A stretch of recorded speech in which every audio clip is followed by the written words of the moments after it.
Beleza, pessoal? Chegamos então ao último bloco, quarta parte dessa nossa aula 7 de administração pública para você que está se preparando aí para tribunais de contas, não é?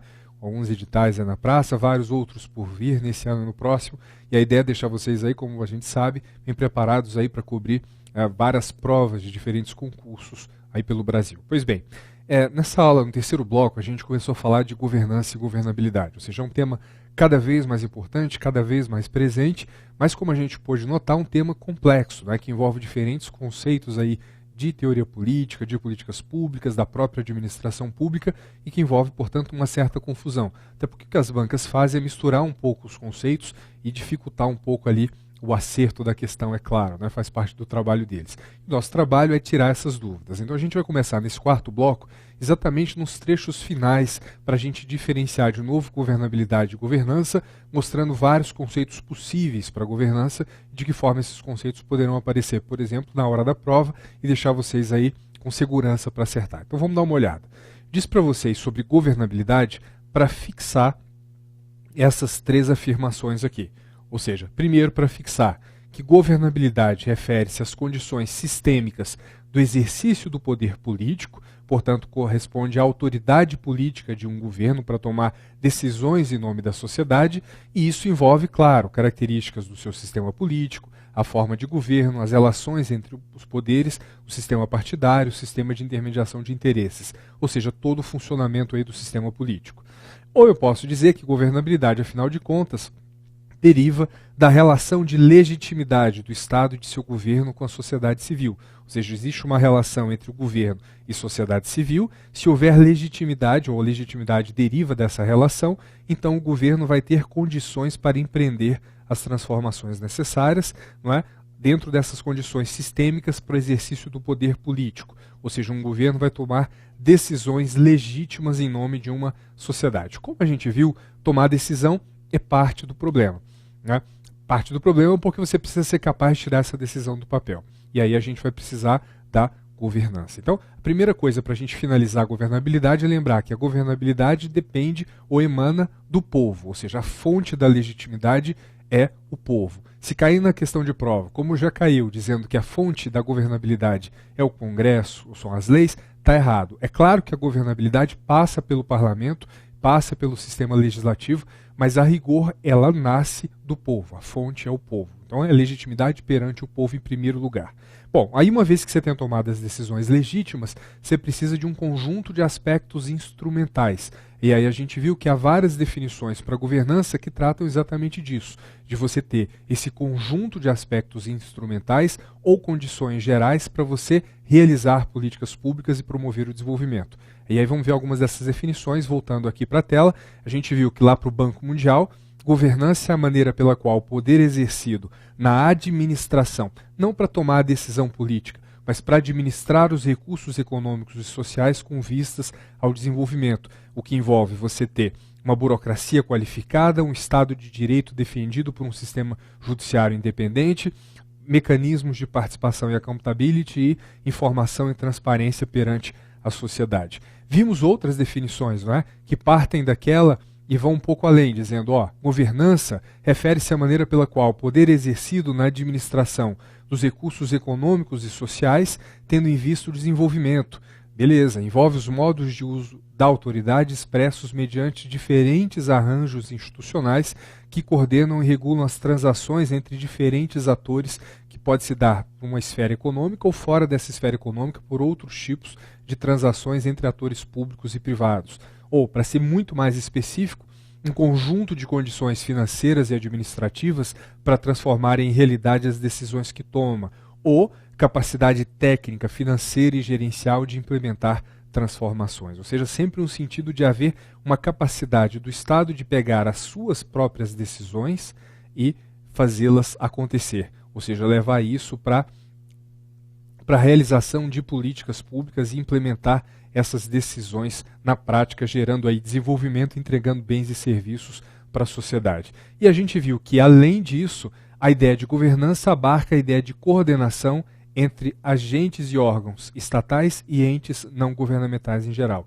Então a gente está falando de organizações do Estado se articulando com a sociedade civil para em conjunto realizar políticas públicas que entregam objetivos para essa mesma sociedade. Daí isso fecha com o conceito do Banco Mundial, dizendo que você precisa ter participação, precisa ter accountability, precisa ter transparência. E daí porque você vê que o conceito de legitimidade, embora ele faça parte da ideia de governabilidade, ele tem impacto sobre a governança. Ou seja, só um governo legítimo vai conseguir se articular com a sociedade, não para tomar decisões, mas para tirá-las do papel e fazê-las acontecer, para realizar parcerias público-privadas, para formar redes de políticas públicas, acordos com organizações sociais, termos de parceria com o OCIP e outras formas de interação entre Estado e sociedade, beleza? Bom, com isso a gente finaliza uma pequena revisão do que foi nosso terceiro bloco. Eu tenho um aspecto adicional para falar sobre governança nesse quarto bloco, que é o conceito de governança corporativa, só que agora não olhando para o Estado e não olhando para as políticas, mas olhando para a governança corporativa aplicada dentro dos órgãos e entidades públicas. Não é um conceito que, pelo próprio nome, como a gente percebe, governança corporativa, não nasceu na discussão do Estado, nasceu na discussão das grandes corporações, das grandes empresas, mas pode ser transplantado para o setor público, de fato é. Você tem um manual, inclusive, do TCU sobre isso, um referencial sobre isso, e isso acaba sendo cobrado em prova com alguma frequência. Então vamos dar uma olhada nesse aspecto. Bom, governança corporativa, então, é um conceito diferente desse conceito mais geral de governança pública que a gente viu. Então pensa numa organização, ou numa corporação. Numa corporação típica, numa grande corporação, o dono da corporação, ou os donos são os acionistas, não é? E os acionistas, com frequência, não vão ser os gestores daquela organização. Então você tem lá os acionistas, que são os proprietários, e eles não são os gestores. E por causa disso, você precisa de alguns mecanismos para garantir que os gestores façam o que os acionistas querem. Por que isso, pessoal? Porque sempre que você contrata alguém para agir em seu nome, surge o que a gente chama de conflito de agência. Não é? Essa é uma relação do tipo principal-agente, onde você que contrata é o principal e quem vai atuar em seu nome é o seu agente. Então, idealmente, o principal que contrata o agente, ele espera que o agente faça exatamente aquilo que corresponde ao interesse do principal. Mas isso nem sempre acontece, existem conflitos de interesse e isso faz com que o agente, às vezes, atue de uma forma diferente do que deveria. Então, o proprietário ou os proprietários, que são os acionistas, não têm garantia de que quem eles contratam para administrar a empresa vai atuar de acordo com os interesses deles acionistas, não é? Porque existe esse conflito de interesses, existe uma assimetria de informações e isso em conjunto forma o que a gente chama de conflito de agência. Então, representando aqui na tela, não é? Olha só, a ideia é, o acionista é o principal, ele contrata o agente para atuar em seu nome. Como esse cara aqui tem interesses próprios e tem mais informações do que o principal sobre o que está acontecendo, ele utiliza essa assimetria de informação a favor dos seus próprios interesses, eventualmente em detrimento dos interesses do principal. Então a governança corporativa trata de você estabelecer um conjunto de mecanismos para acabar com isso, ou seja, para fazer com que o agente atue de fato conforme o interesse do principal, não é? Então essa vai ser a história. A governança corporativa se relaciona originalmente à gestão de uma organização e sua relação com os acionistas e com as demais partes interessadas. E o conceito de governança corporativa baseia-se na definição de mecanismos de solução para evitar ou minimizar o conflito de agência, que decorre da simetria de informação e de conflito de interesses entre os atores, ou seja, o agente que sabe mais sobre o que está acontecendo e que tem um interesse próprio que frequentemente é diferente do interesse do proprietário, não é? Essa relação acontece, por exemplo, entre nós e nossos governantes, não é? Ou seja, a gente elege governantes para atuar em nosso nome. Então nós somos o principal e o governante é nosso agente, se você quiser fazer essa relação.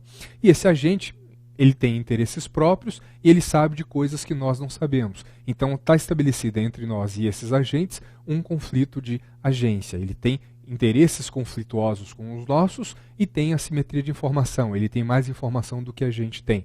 Portanto, a governança corporativa trata de como minimizar esses conflitos de interesses ou essas assimetrias de informação. Em síntese, como minimizar o conflito de agência, fazendo com que o agente atue conforme a nossa vontade e não conforme a vontade dele, não é? Então, volta para a tela. No âmbito de uma organização, você vai traduzir isso dessa forma, ou seja, governança corporativa vai significar um conjunto de instituições, regulamentos e padrões culturais que normatizam a relação entre as administrações das organizações e os acionistas e demais grupos aos quais os administradores devam prestar contas. Então, simplificando, né? Os acionistas são os proprietários, que é o principal dessa relação. E eles contratam os administradores, que são os agentes, estabelecendo a relação principal agente. Como a gente viu, existe um conflito de interesses e existe uma simetria de informações. Essas duas coisas somadas formam o conflito de agência. Então a governança corporativa quer saber como é que ela resolve esse conflito de agência, fazendo com que os agentes, que são os administradores, atuem conforme os interesses do principal, que são os acionistas e outros grupos, né, que devam conduzir os rumos de uma determinada corporação. Aí a gente está falando, claro, de uma linguagem de corporação, ou seja, uma linguagem de grandes empresas, mas a ideia é que você pode aplicar isso ao setor público. Ou seja, quando a gente olha em termos dessa diferença entre quem é o dono e quem é o gestor, é claro que essa diferença vale para a sociedade. Ou seja, nós não administramos diretamente as organizações públicas. Nós somos as pessoas que votamos em políticos, que por sua vez nomeiam outros políticos, que por sua vez utilizam uma base de servidores públicos contratados, né, uma burocracia estatal para realizar o que tem que ser feito. Mas está claro que existe uma relação desse tipo, ou seja, existe o conflito de agência. E, portanto, vários autores vão dizer que você pode aplicar esses conceitos da governança corporativa que surgiram em grandes corporações, principalmente nos anos 90 do século passado, para organizações públicas, inclusive nos dias de hoje. Então, vê só o que Matias Pereira diz, olha aqui. A governança nas organizações públicas e privadas apresenta significativas similitudes, levando-se em consideração, claro, que o setor público e o privado possuem focos específicos, observa-se, porém, que são comuns entre eles as questões que envolvem a separação entre propriedade e gestão, ou seja, o dono não é quem administra. Isso gera os problemas de agência, os instrumentos definidores de responsabilidade e poder, o acompanhamento executivo na execução de políticas e objetivos definidos, entre outros. Não é? Ou seja, ainda com Matias Pereira, verifica-se em um sentido amplo que os princípios básicos que norteiam os rumos dos segmentos dos setores privado e público são idênticos, ou seja, os princípios que regem a boa governança num órgão público são semelhantes aos princípios da governança corporativa em uma empresa, por exemplo. Ou seja, precisa haver transparência em tudo que é feito, precisa haver equidade nas ações e nas decisões, precisa haver cumprimento de leis e de normas, o que está associado à ideia de uma conduta ética e prestação de contas para quem de direito. Ou seja, todos esses princípios que valem para a boa governança no setor privado, numa corporação privada, valem para qualquer órgão e entidade público, seja uma empresa estatal, um órgão, por exemplo, o Ministério da Fazenda. Não é? Ou seja, são esses princípios. É claro que, quando a gente olha para diferentes organizações que estudam o tema governança corporativa, elas trabalham com diferentes conjuntos de princípios. Então, esses princípios que eu mostrei do Matias Pereira, eles são os principais, não é? E se dividem em alguns casos. Eu peguei um caso específico aqui, que é um caso bem importante, que é a proposta do Instituto Brasileiro de Governança Corporativa. Então, o IBGC, não é? Instituto Brasileiro de Governança Corporativa. Ele propõe 4 princípios de boa governança. Eu vou mostrar os 4 para a gente encerrar esse assunto. Não é? Então, volta para a tela. Então, ou seja, precisa haver transparência, conforme a gente viu, precisa haver equidade, precisa haver prestação de contas, reproduzindo a ideia de accountability, e ele acrescenta um que a gente não tinha visto ainda, que é a responsabilidade corporativa. Minha sugestão, pessoal, é que, embora você precise conhecer os princípios de uma forma mais geral, a ideia é que vocês possam conhecer esses 4 especificamente. Já caiu em prova de auditoria governamental do TCU, esses 4 princípios de governança corporativa lá do IBGC, aplicável ao setor público. Então, atenção a esses 4. Minha sugestão é fixá-los, além de lembrar sempre do conjunto mais amplo de princípios de boa governança, beleza? Bom, agora a gente vai falar de um aspecto específico dessa história da governança, que é a questão da coordenação. Como a gente já tinha visto, boa parte da história de governança diz respeito à capacidade de um governo de realizar coisas e, mais do que isso, desse governo se articular com a sociedade. E a gente vai ver que existem 3 dimensões de coordenação, não é, do governo para realizar políticas públicas. Existe a coordenação dentro de um mesmo governo, que a gente vai chamar de coordenação intragovernamental, ou seja, dentro de um mesmo governo. Existe também a coordenação entre governos diferentes. No caso brasileiro, porque somos uma federação, precisa haver uma coordenação da ação da União com os estados e com os municípios, ou seja, uma coordenação entre os governos. E a gente vai chamar isso de coordenação intergovernamental. Então, primeiro dentro do governo, que é intragovernamental. Depois entre os governos, que é intergovernamental. E depois uma que vai além do governo, que trata da coordenação do governo com os atores da sociedade. E essa a gente vai chamar de extragovernamental. Bom, por que tudo isso é importante, pessoal? Isso é importante, em primeiro lugar, porque várias políticas têm um caráter que a gente chama de intersetorial. Vamos dar uma olhada. Bom, quando você fala de políticas intersetoriais, a gente está falando da necessidade de haver ações integradas da gestão e da prestação de serviços entre diversas políticas públicas visando o bem-estar integral do cidadão considerado em sua totalidade. Ou seja, a intersetorialidade é uma maneira de abordar os problemas sociais, focalizando o cidadão de forma integral e superando a forma segmentada e desarticulada em que usualmente são elaboradas e implementadas as políticas públicas fracionadas em diferentes setores. Traduzindo isso aqui em português, a gente está dizendo o seguinte: qualquer cidadão tem um conjunto de necessidades. Diversas políticas de diferentes áreas são necessárias, políticas de saúde, de assistência, por exemplo, de saneamento básico, né, de educação, etc, etc. O ideal é que, numa visão intersetorial, todas essas políticas públicas sejam alinhadas, convergindo para que, em conjunto, possam elevar o bem-estar desse cidadão. Né? Então esse é o aspecto da intersetorialidade. E aí fica evidente que essas políticas públicas precisam ser coordenadas entre si para gerar os resultados desejados. Da mesma forma, existem questões que são transversais, ou seja, questões que, não necessariamente destinadas a um mesmo cidadão, a um público-alvo, elas precisam aparecer em várias políticas. Então, a transversalidade nas políticas públicas significa abordar um determinado problema sob diversos ângulos, fazendo sua inserção na agenda de várias áreas temáticas de políticas públicas. Por exemplo, a inserção do princípio da igualdade de gênero em todas as ações governamentais. Então, tem uma política pública de saúde para um determinado público, tem uma outra política de saúde ou de educação para outro público, uma política de desenvolvimento social para outro público e por aí vai. E eu tenho questões de gênero, de igualdade de gênero aqui, questões de gênero aqui, questões de igualdade de gênero aqui. Ou seja, uma questão que atravessa todas as políticas públicas e por isso tem um caráter transversal. Novamente, precisa haver coordenação. Se eu não tiver coordenação, o que eu vou fazer é perder recurso público e ser menos efetivo. Traduzindo em português claro, a falta de coordenação, que é o problema de governança, diminui a efetividade e diminui a eficiência das políticas públicas. Então, a gente está dizendo, num primeiro momento, que a intersetorialidade e a transversalidade lembram a gente da necessidade da coordenação dentro do governo, ou seja, a coordenação intragovernamental. Mas mais do que isso, a gente precisa da coordenação, como a gente viu, entre os níveis de governo. Volta para cá, é o que a gente chama de coordenação intergovernamental ou coordenação federativa, não é? Que no caso do Brasil é especialmente complexa. Primeiro porque, em maior parte dos países federativos do mundo, você só tem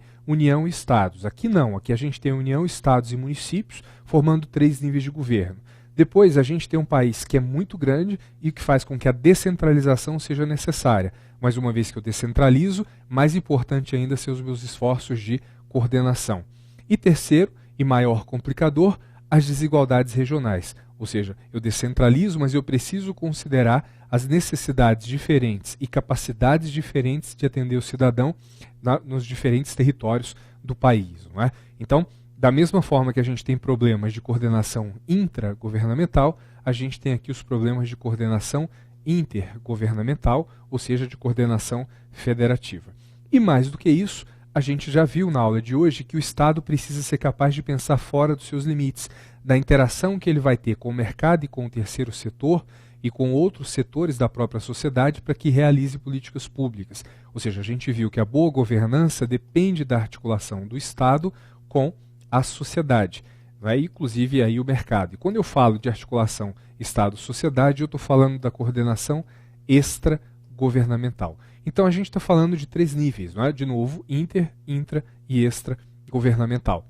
E isso significa que eu posso pensar, por exemplo, na atuação em rede de uma política pública. Ou seja, eu preciso coordenar esforços dentro de um governo, mas também com a sociedade e aí de diferentes atores dessa mesma sociedade em diferentes políticas públicas, formando determinados arranjos. Então, sempre eu vou pensar na atuação do Estado em rede como a capacidade de coordenação. De novo, intra, inter e extra governamental, ou seja, a coordenação dentro de um governo, entre diferentes governos e com a sociedade fora do governo, para que em conjunto você realize as políticas públicas necessárias. Um modelo para a gente fazer isso é o modelo de redes organizacionais. Então aqui eu posso ter unidades da União, posso ter unidades dos estados, órgãos dos municípios, posso ter OS, posso ter OCIP, posso ter empresa fazendo uma PPP, posso ter cidadão, não é? Posso ter um organismo internacional, posso ter um profissional liberal, posso ter a imprensa. E todos eles se articulam para que em conjunto se realizem determinadas políticas públicas. Então, pessoal, o assunto é complexo, mas o que a gente está dizendo é as redes de políticas públicas podem ser um mecanismo para que você consiga estabelecer a coordenação intra, inter e extra organizacional. Ou seja, as redes de políticas públicas podem ser um bom exemplo de governança pública para aumentar a capacidade do Estado se articular com a sociedade para gerar resultados para essa mesma sociedade. E aí, as características de uma rede elas são muito peculiares. E aí a gente vai ver a definição do que seja uma rede de organizações, no caso específico uma rede para políticas públicas, vamos ver vantagens e desvantagens e as dificuldades de gestão para concluir esse nosso bloco nessa reta final desse assunto. Então, voltando para cá, quando a gente fala de uma estrutura em rede, a gente está falando de uma estrutura formada por um conjunto de organizações com atividades coordenadas. E essa coordenação não se dá de modo hierárquico, porque ninguém manda em ninguém quando a gente está falando de uma estrutura em rede. Então, a coordenação se dá por contratos, acordos ou relações entre pessoas. E elas são uma alternativa horizontal às estruturas hierárquicas rígidas e formais tradicionais. Não é? Então, a ideia de uma rede, ou de uma estrutura em rede, é que todos os seus nós sejam ligados horizontalmente aos demais. Ser ligado horizontalmente quer dizer que não existe relação hierárquica. Né? Então, o conjunto resultante é uma malha de linhas múltiplas que pode se espalhar indefinidamente sem que nenhum de seus nós seja considerado o principal. Não é? Ou seja, prevalece, portanto, a vontade coletiva de realizar um determinado objetivo, não é? E fazendo com que essa rede possa mudar suas características ao longo do tempo.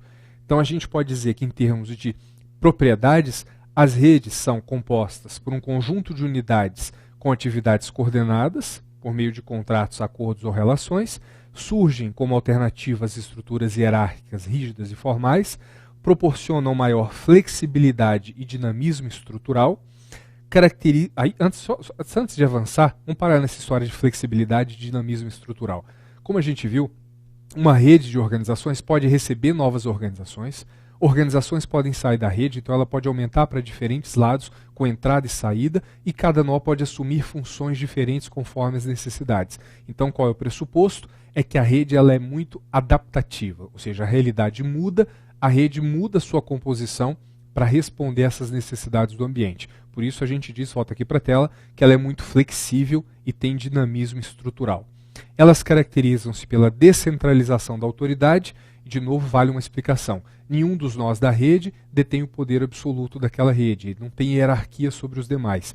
Então, na rede existe o que a gente chama de compartilhamento de autoridade e de responsabilidade. Ou seja, a autoridade e a responsabilidade são compartilhadas pelos membros que fazem parte daquela rede. Voltando para cá, podem apresentar maiores níveis de democracia nas decisões, é verdade, proporcionam um maior grau de autonomia aos seus membros, baseiam-se sempre na ideia de compartilhar informação, conhecimento, tecnologia e recursos, inclusive humanos, podem dificultar a prestação de contas, porque você está falando de redes muito complexas em que a autoridade e a responsabilidade é compartilhada, demandam novas formas de comunicação e coordenação para garantir gestão e controle e requerem um equilíbrio entre integração e independência da rede. Por que isso, pessoal? Porque essa história de equilíbrio? Porque a gente está dizendo que para uma rede ser rede, os nós são independentes. Então, eles têm que ser independentes para que seja rede. Mas se for independente demais e cada um fizer o que quiser, eu não tenho coordenação e não alcanço o resultado.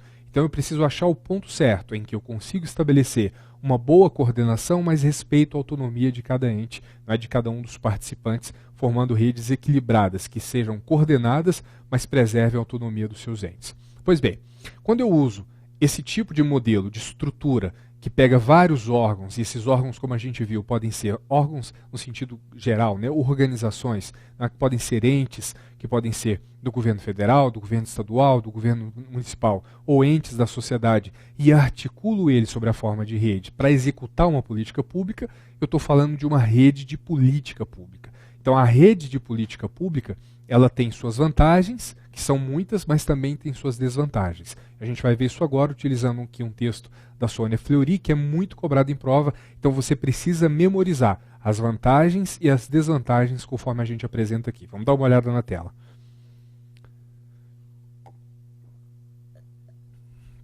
Então, quando você faz uma rede de política pública, o que você ganha? É possível você mobilizar recursos e garantir a diversidade de opiniões, ou seja, mobilizar mais recursos e ter mais opiniões, o que é verdade. Como a rede vai compartilhar a decisão por meio de consensos, você vai ter uma definição mais democrática de prioridades. A rede permite criar presença pública sem criar uma estrutura burocrática. Pensa nisso, né, pessoal? A gente não tem uma repartição pública para prestar um serviço lá numa cidadezinha, mas tem um OCIP que vai lá e faz. Aí a presença pública está lá, sem que para isso eu tenha que ter criado uma repartição pública. Então a rede traz esse benefício, essa capilaridade, sem que eu precise criar uma estrutura burocrática específica para cada política. Voltando para cá.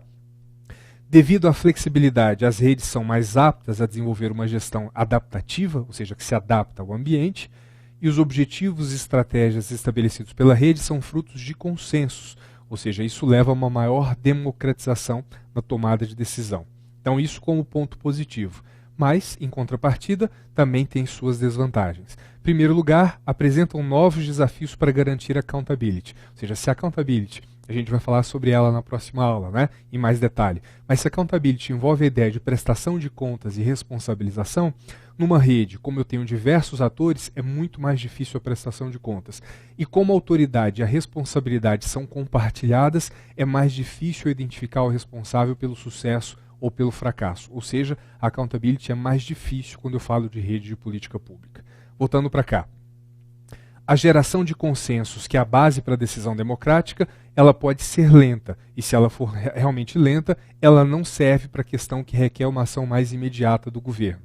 Além disso, o fato das metas serem compartilhadas por si só não garante eficácia, porque a responsabilidade, como a gente viu, também é diluída. Isso significa que um pode deixar para o outro. Todo mundo que já fez trabalho em grupo entende o que eu estou querendo dizer com esse ponto, não é? Ou seja, cada um pode deixar para o outro e todo mundo abandonar o resultado.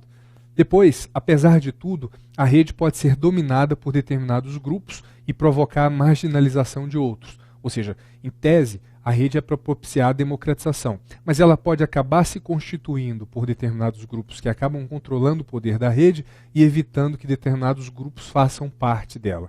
E por último, voltando aqui para a tela, as dificuldades de controle e coordenação tendem a gerar problemas de gestão das redes, né? Ou seja, problemas para administrar a rede. Fica claro, né, pessoal, porque quando a gente pensa nos vários modelos que a gente tem, os vários mecanismos tradicionais de gestão e controle, todos eles foram desenvolvidos pensando na administração pública com uma estrutura burocrática, que é baseada na hierarquia.